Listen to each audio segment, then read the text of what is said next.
Halo sahabat Kompas, senang sekali kalau hari ini ketemu lagi di obrolan Kak, obrolan penuh makna. Dengan saya Terence Palar. Dengan saya Mahansa Sinulinga. Ya. Dan hari ini pasti kita kedatangan tamu-tamu yang luar biasa. Seperti biasa Mbak ya. Siapa aja sih?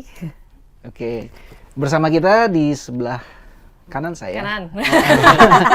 Ada Mbak Gandes dari manajer media sosial Harian Kompas ya. Ya betul. Nah, dan Mas Endar ya.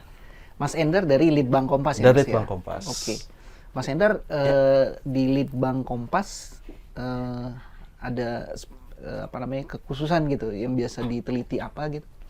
Oke, kalau untuk saat ini saya sendiri kekhususannya ada di bidang politik, hukum, sosial dan budaya. Jadi seputar itu mengulik-ngulik riset dan fenomenanya. Ini pas banget ini Mbak Terence nih kan nih sekarang ini kan momennya ya, momennya menjelang pemilu gitu ya. Pasti ini urusan-urusan politik nih dan ini narasumber yang pas ya. Dan dua sahabat kita ini pasti lagi sibuk-sibuknya. Oke, Mas Endar ini kan pemilu kali ini ya katanya nih berdasarkan data itu lebih dari separuh pemilih kita itu ya yang nanti yang punya hak pilih ya itu adalah kaum muda gitu Mas ya. Nah ini dari Litbang Kompas ada penelitian terkait ini atau bagaimana melihat fenomena ini?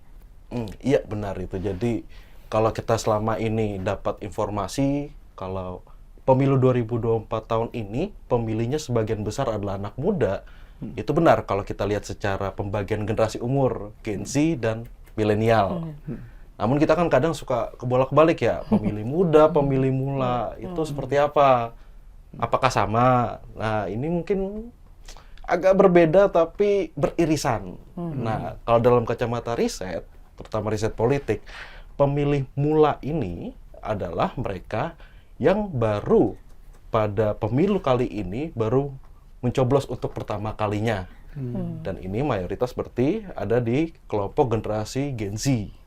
Nah, sementara kalau yang dibilang pemilih muda, itu mereka yang berusia 17 tahun, ataupun yang sudah menikah dan punya hak pilih, lalu sampai usia 39 tahun. Artinya rentangnya dari Gen Z sampai milenial tua. Jadi lebih lebar ya Mas? Lebih ya? lebar lagi. Gitu. Oke. Jadi kalau yang selama ini sering banyak disebut-sebut ya bahwa lebih dari separuh itu berarti yang muda ini ya? Iya. Nah, kalau kita lihat persentasenya ya, proporsinya kalau berdasarkan data daftar pemilih tetap yang terakhir dari KPU itu generasi milenial itu mencapai 56,8 juta pemilih. Sementara Gen Z itu sekitar 48,6 juta pemilih. Nah, artinya ketika kedua kelompok usia ini digabungkan, maka proporsinya di pemilu kali ini itu sekitar 56,5% dari seluruh total pemilih di pemilu kali ini. Jadi memang sudah hampir ke 60% ya, 6 dari 10 orang itu yaitu anak muda yang menentukan. Oke. Besar ya? Iya banget. Terus kalau bicara ini ya dengan jumlah yang sebesar itu ya, apakah ada hal-hal yang khusus yang perlu kita perhatikan gitu ya? Mungkin dari perilakunya. Nanti ini buat para kontestan sendiri, ini mereka harus melihat ini sebagai apa gitu ya? Dengan banyaknya pemilih muda ini. Bisa dilihat secara tantangan atau peluang ya kalau kita lihat dari kacamata kontestan. Dan sejauh ini para kontestan baik dari partai politik ataupun ketiga pasangan calon capres cawapres ini rasanya sudah cukup bisa menarik hati para pemilih muda ini. Nah, tapi belum tentu perhatian yang diberikan kepada pemilih muda ini nanti akan dilanjutkan ketika misalnya salah satu paslon itu nanti akan menjadi presiden. Apakah ini akan terus berlanjut dalam kebijakan-kebijakan yang berpihak ke anak-anak muda atau ya udah sekedar jadi komoditas suara begitu. Nah, ini sebenarnya PR kita di tiap kali pemilu begitu. Jadi suara terbanyak atau suara anak muda ini cenderung hanya dijadikan ya cuma jadi komoditas doang lah. Diambil suaranya terus udah dilupain. Ya. Ini relate ya Mas, artinya gini, karena tadi udah memulai dengan bagaimana sih sikap dari anak-anak muda gitu ya sebagai pemilih. Kalau dari riset dari si riset Litbang Kompas sendiri kan kadang kita ya terkesan mendengar bahwa katanya anak muda sekarang apatis gitu.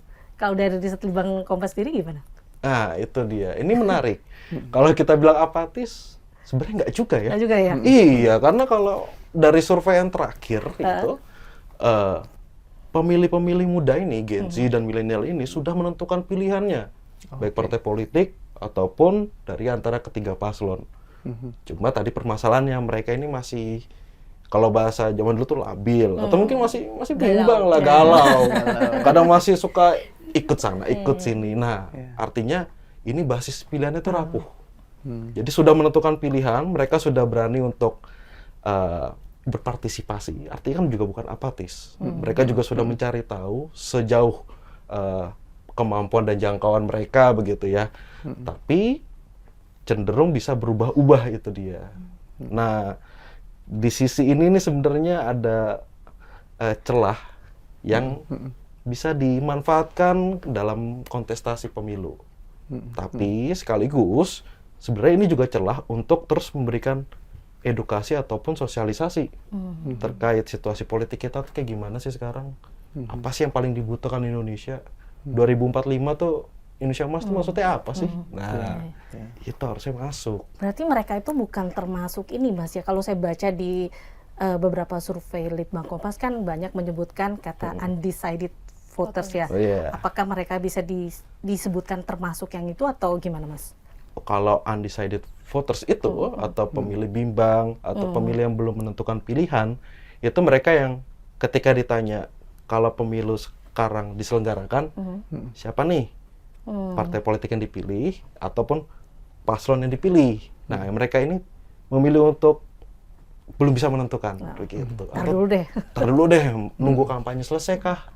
Nunggu debat selesai kah? Atau nunggu mungkin 1 jam sebelum pencoblosan begitu, ngikutin suara hati. Nah, kalau pemilih muda ini kecenderungannya justru sudah menentukan pilihan. Tinggal bagaimana dalam jangka waktu 2 minggu, seminggu, bahkan 1 hari menjelang pemilu, apakah mereka akan tetap bertahan dengan pilihan mereka atau justru berubah. Itu dia. Itu ada ini jadi tertarik nih menggali hal ini ya. Maksudnya ini kan Kompas juga kan bukan baru kali ini aja mengadakan survei ya. Nah, ini kan tadi disebutkan ada pemilih mula gitu, terus pemilih muda yang cukup besar nih. Nah, ada perbandingannya nggak sih kira-kira dengan 5 tahun yang lalu ya? Nah, secara karakter atau perilaku mereka ya, yang anak-anak yang sekarang ini? Oke, kalau secara karakter kurang lebih sebenarnya sama. Cuma mungkin perbandingannya kalau dibandingkan dengan 5 tahun lalu tuh terlalu pendek ya. Terlalu pendek. Mungkin kita bisa tarik misalkan ketika masa awal reformasi dulu. Ketika mahasiswa gerakan pemuda itu begitu diagung-agungkan dan yang namanya BEM, yang namanya ruang diskusi atau public sphere ini itu begitu hidup di tongkrongan, di warung-warung kopi. Nah, yang justru berbeda sekarang ini, para pemilih muda, balik lagi ya tadi, mereka yang sudah menentukan pilihan, tapi sebenarnya mereka masih bisa dipertanyakan sejauh mana sih seberapa dalam sih pemahaman tentang politik, seberapa dalam sih pemahaman tentang paslon ataupun partai politiknya yang mereka pilih. Nah, dalam pertemuan saya dengan beberapa anak muda mungkin Gen Z begitu ya, karena saya dari milenial gitu. Saya mencoba memahami, ternyata mereka sebenarnya kekurangan banyak informasi, kekurangan mungkin bisa dibilang pentor gitu, atau mungkin abang-abangan. Nah, itu dia. Kita di sini abang-abangannya udah melalui influencer. Jadi bukan patronasi ya, tapi sebagai acuan untuk membentuk opini, itu saat ini sudah beralih ke sosial media. Sementara kalau zaman dulu itu di tongkrongan, di lingkupnya masing-masing, dan lebih dinamis. Karena bagaimanapun juga tidak ada yang bisa menggantikan namanya pertemuan tatap muka dibandingkan di dunia maya. Ya, offline. Itu dia. Kalau dari sisi penyikapan pemilih muda ya, itu pengaruh gender ada nggak Mas? Maksudnya laki, perempuan gitu ada nggak? Nah, ini menarik. Apa tuh? Sebenarnya nggak begitu signifikan bedanya. Cuman kalau kita bicara soal gender, ini ranahnya tuh malah masuk ke isu-isu gender. Jadi soal bagaimana perhatian kepada program-program yang berpihak pada ibu dan anak, pemenuhan gizi, kesehatan, pendidikan, dan bahkan isu lingkungan, dan isu-isu kesetaraan gender, seperti misalnya memberikan cuti hamil bagi suami maupun istri yang melahirkan begitu, suaminya ikut mendampingi. Nah itu juga udah makin lantang disuarakan oleh anak-anak muda.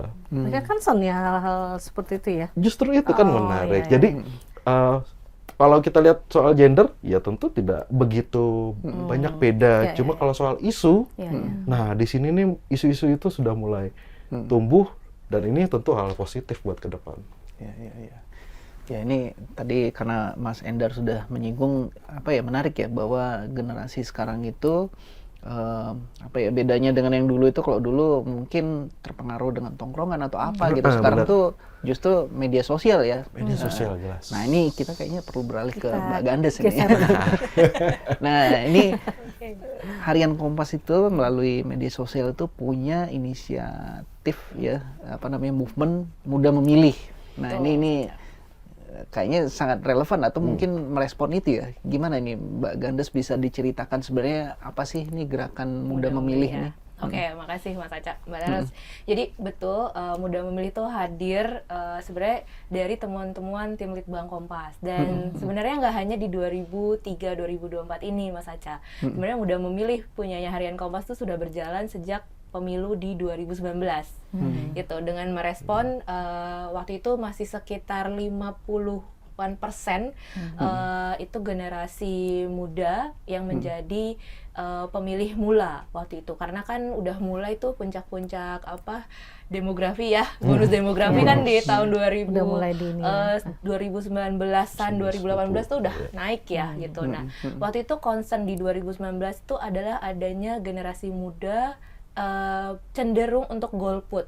Nah, golput ini dari tim medsos tuh memandang dua hal Mas Aca. Yang pertama adalah mereka golput karena sudah tahu dari kesekian pilihan tidak ada yang lebih baik, tapi mereka golput karena mereka tidak tahu. Nah, artinya ketika mereka tidak tahu, artinya kan mereka butuh diberitahu.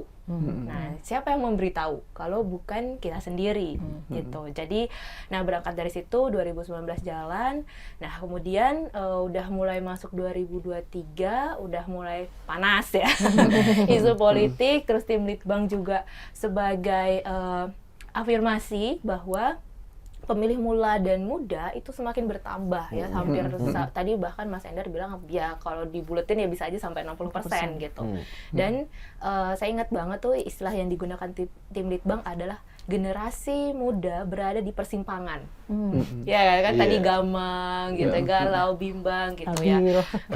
Apakah misalnya memang berdasarkan pilihan sendiri, atau di situ saya ingat banget tulisannya adalah generasi yang pemilih mula dan muda cenderung memilih atas pilihan generasi di atasnya. Jadi secara konkretnya misalnya, oh ibu saya pilihnya ini nih, bapak saya juga pilihnya ini. Udah kamu pilih ikutan bapak ibu aja ya. Nah itu padahal ya secara hak demokrasi ya setiap individu berhak untuk memilih kan itu. Nah tapi bagaimana caranya? Jadi alih-alih kita blaming atau justifikasi bahwa anak muda tahu apa gitu, anak muda nggak tahu apa-apa, ya daripada kita memadamkan apinya mereka, memadamkan semangatnya mereka, jadi ya media sosial Harian Kompas ya lewat data-data dan juga wawancara ataupun artikel tentang politik ya hadir untuk menemani, ibaratnya jadi teman jalan bareng kan tadi Mas Endar ya, saya sepakat ya ketika anak muda itu ibaratnya ada nggak sih buku panduan untuk bertahan hidup gitu, ibaratnya mereka tuh butuh itu, sebenarnya kan nggak ada kitabnya kan. Nah jadi ya mereka lebih mudah nyari di media sosial. Nah jadi ya Harian Kompas pengen banget hadir jadi teman untuk ayo kita cari tahu sama-sama, bukan sebagai apa yang menggurui gitu, tapi kita Teman tadi ya, sebagai betul temannya. benar-benar jadi teman setara untuk cari tahu. Nah kenapa berangkatnya muda memilih, karena benar-benar pengen mengajak anak muda untuk memilih gitu, memilih dengan bijak, memilih berdasarkan informasi yang mereka bisa jadi panduan tadi. Bedanya di 2019 sama 2024 adalah kami menambahkan di tengah-tengahnya gitu ya, mengajak anak muda berani memilih. Kenapa? Tadi jangan takut ketika pilihan kamu berbeda Beda ya. dengan orang tua, dengan influencer gitu ya, dengan atau teman setara ya. Kadang misalnya, peer-nya ya. iya, kadang misalnya, oh kalau aku pilihannya beda, nanti aku nggak bisa nongkrong bareng nih sama dia gitu. Jadi ya, kalau dipikir-pikir memang memilih itu kan butuh keberanian ya. Jadi ya semangatnya itu kami mengajak anak-anak muda berani memilih dengan ya. Caranya gimana sih ketika mereka tidak tahu visi dan misi para paslon gitu, ya kami sajikan dari artikel koran, kami sajikan bahkan risetnya Mas Endar yang bagaimana generasi rapuh. Tadi kan Mas Endar bilang harus tahu dulu nih kondisi kita tuh seperti apa, kondisi politik kita seperti apa, kondisi anak-anak muda seperti apa gitu. Terus memahami undecided voter tuh apa sih, jangan-jangan aku bagian dari itu gitu. Dan interaksinya ya kami selalu tanya, apa sih yang pengen kamu ketahui tentang pemilu 2024 gitu. Sampai se-ekstrim misalnya saya gitu ya, dapat respon saya baru pertama kali nyoblos itu masuk ke TPS, gimana ya nyoblosnya gitu. Jadi Sederhana itu ya betul, pertanyaannya. karena kan itu pengalaman pertama Iya, ya iya, kan gitu. Jadi Iya. ya tadi butuh teman mentor, butuh ya jangan sampai kita yang udah blaming mereka nggak tahu. Ya memang mereka nggak tahu, makanya mereka butuh Butuh diberitahu. teman tadi ya. Iya, teman Iya. cari taunya itu.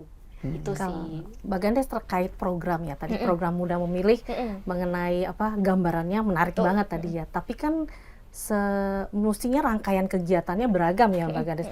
Ada apa aja sih Mbak yang terkait di Muda Memilih ini? Oke, ya. Jadi Muda Memilih ini sebenarnya udah kick off di akhir 2023 kemarin. Oke. Gitu. Terus kemudian dibantu juga sama teman-teman Markom dan community ya, Ya. untuk kick off-nya tuh lewat webinar gitu. Kami tadi lagi apa sih sebenarnya kondisi politik, bahkan waktu itu Pemret Harian Kompas juga hadir, terus tim dari Despolhuk juga hadir sama Litbang untuk memberikan gambaran gitu bahwa kondisi politik kita seperti apa, potensi generasi muda seperti apa gitu. Terus uniknya tuh ada caleg yang join gitu di Zoom-nya. Cari Kayaknya tahu. cari tahu di Karena memang spill-spillnya audiensnya anak apa muda nih, ya, ya. gitu kan. Terus jadi wah, ini ketahuan nih caleg dari partai ini nih ikut kepo gitu kan. Terus kemudian kami awalnya tuh kami bikin konten media sosial setiap hari Rabu. Karena tahukah kita kalau 14 Februari itu jatuhnya Rabu dan pemilu kemarin juga jatuhnya Rabu. Gitu. Jadi oke. supaya keinget Rabu pemilu gitu. Reminder ya. Betul. Nah, itu diposting lead account-nya tuh di @kompasmuda. Oke. Gitu. Tapi serentak semakin mendekati kami terus melakukan kolaborasi konten bareng Despolhuk, kemudian tim Litbang juga. Itu terus diposting di beberapa kanal media sosial hariannya kayak Harian Kompas, kemudian Kompas Data. Itu udah mulai heavy lagi, nggak hanya di hari Rabu, bahkan di weekend itu setiap minggunya kami itu posting bisa 4 atau 5 konten gitu dalam satu minggu. Terus tidak hanya aktif di media sosial juga, kami bikin diskusi ekspesis gitu ya. Waktu itu undang Mas Endar juga sama Mas Muhammad Faisal soal lagi-lagi 2004 Indonesia 2024 di tangan Gen Z. gitu. Itu tuh menarik banget karena kami juga undang Gen Z-nya langsung. Dan Pelakunya langsung. Betul, pelakunya langsung yang merasakan gitu ya, apa sih yang dirasakan, bimbangnya seperti apa, mantapnya kayak gimana. Nah, itu kami kolaborasi sama teman-teman magangers Kompas Muda. Nah, terus jadinya mereka juga ikut menyuarakan pengalaman deg-degannya ke TPS seperti itu. Dan yang terakhir tuh ada kami masih ajak ada lomba puisi, lomba puisi muda memilih, namanya Puisi untuk Negeri. Itu masih berlangsung sampai 14 Februari. Tujuannya adalah siapapun pilihan kamu gitu, pasti berbeda-beda pilihannya, kita punya satu cita-cita, yaitu menjaga Indonesia. Kenapa puisi? Coba, masih penasaran. Kenapa puisi? Kamu nggak nyanyi atau apa? Karena ya kami sih percaya ya lewat kata-kata tuh suara bisa lebih lantang lagi gitu ya. Suara bisa digaungkan dan karena Kompas punya value menjaga literasi. Jadi itu sejalan sama apa yang dikaryakan oleh ataupun disebarkan oleh Harian Kompas gitu. Lagi Kompas ID kan ada rubrik puisi nih Mbak Terence. Nah, jadi nanti pemenangnya itu punya kesempatan untuk dipublikasikan di rubrik puisi Kompas ID. Oh, menarik ya. Jadi persisnya kalau misalnya ada yang tertarik mau ikut gimana Masih caranya? bisa dong? Masih bisa. Pokoknya ditunggu sampai 14 Februari pukul 23.59. Caranya adalah kepoin aja di Instagram @kompasmuda. Tinggal tulis puisi, terus nanti posting di Instagram, terus kemudian isi form supaya dapat akses gratis Kompas ID. Dia enak tuh. Jadi berkarya terus dapat bekal informasinya juga. Seru. Mbak Gandes, terkait mengenai tadi ya berbagai program yang dilakukan oleh Kompas Muda, tentunya kalau ngelihat di media sosialnya Kompas itu kan ada beberapa ya. Tadi yang Mbak Gandes bilang Kompas Muda itu mewakili komunitasnya anak-anak muda. Tapi tadi cerita Mbak Gandes juga bahwa ini terintegrasi di berbagai medsos termasuk Litbang, Polhuk. Itu gimana sih ceritanya Mbak Gandes, mungkin bisa sharing juga. Oke, iya. Jadi Harian Kompas itu hadir aktif ya menemani pembaca ataupun audiens yang juga aktif di media sosial gitu. Itu ada akun @hariankompas, kemudian @kompasdata, @kompasklasika juga. Nah, di Kompas Data itu banyak hasil risetnya tim Litbang, kemudian koleksi arsip. Jadi selama pemilu tuh dari Desfoto itu merilis paslon di nomor 1, 2, 3 lewat arsip fotonya, capres dan cawapres. Kemudian kami visualisasi ulang itu di Instagram, gitu, di arsip foto.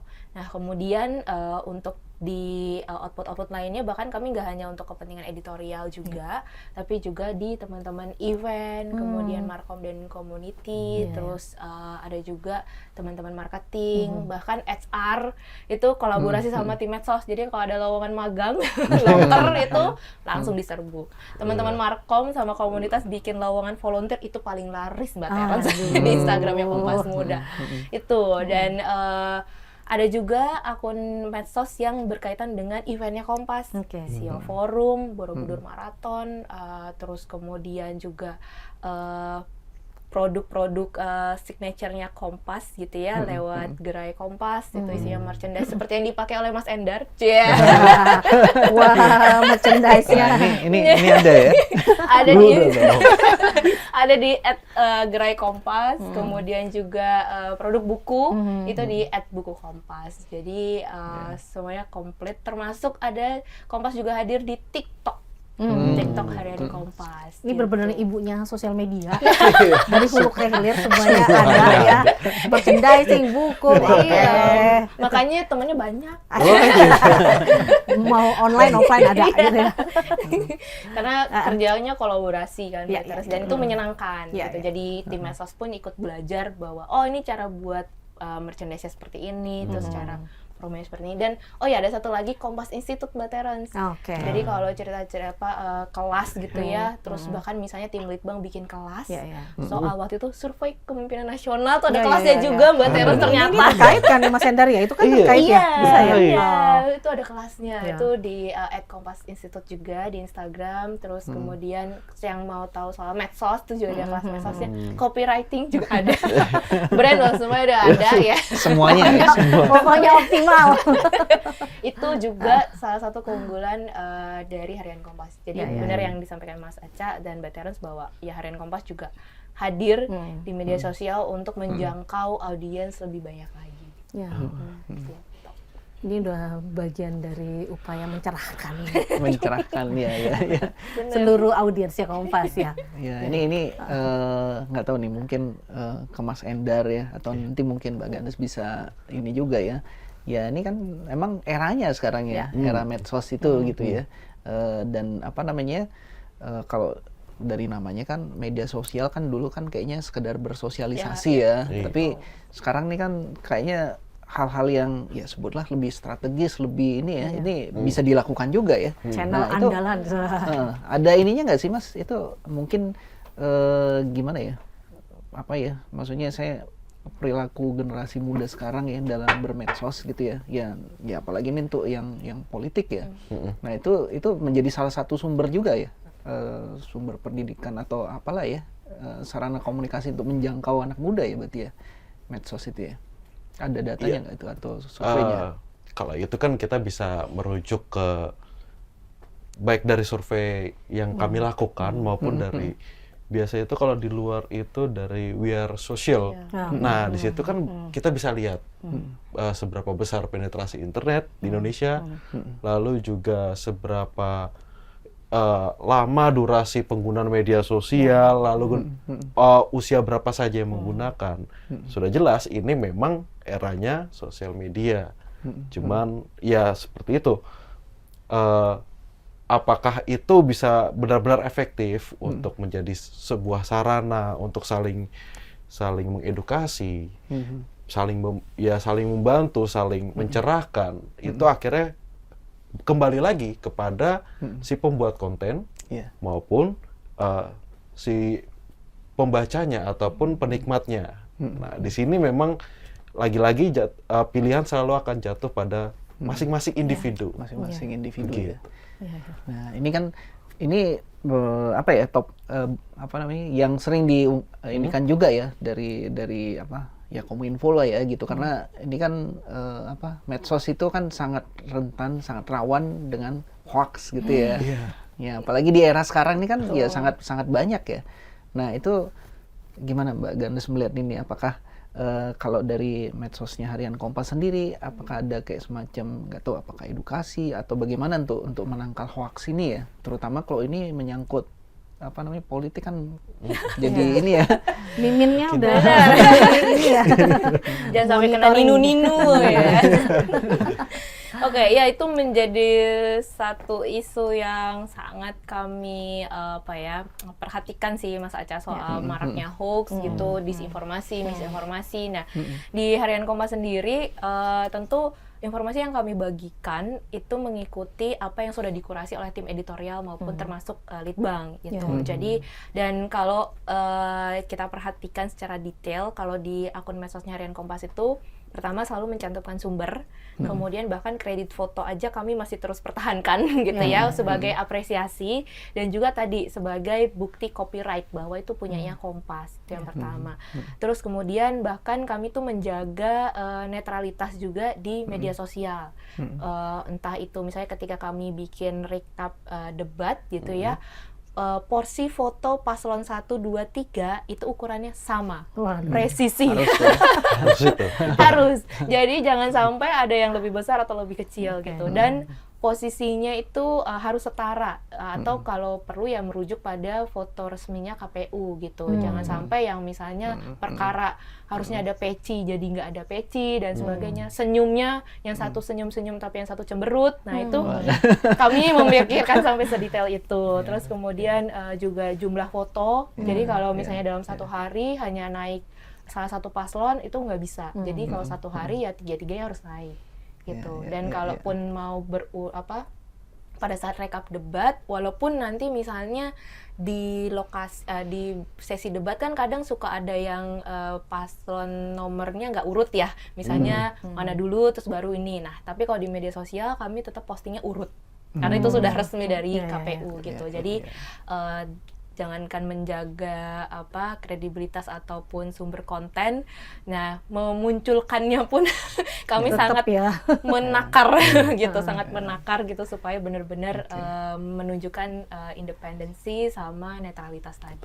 Gitu. Berarti ini lebih ke kekhasannya ya Mbak Betul, Gandes ya. Jadi betul. ngomongin sosial media tuh tetap ada SOP, ada gayanya Kompas itu yang tetap dijaga, termasuk cara mengkurasi dan membagikannya tadi ya. Betul. Intinya ini Mbak, artinya harusnya dari semua ini bisa mencerahkan ya. Iya, Ya, iya, seperti pasti. media mencerahkan ya Mbak ya. Jadi jangan sampai malah menyesatkan atau malah menjerumuskan. Meneruskan, Mbak. benar. Oke.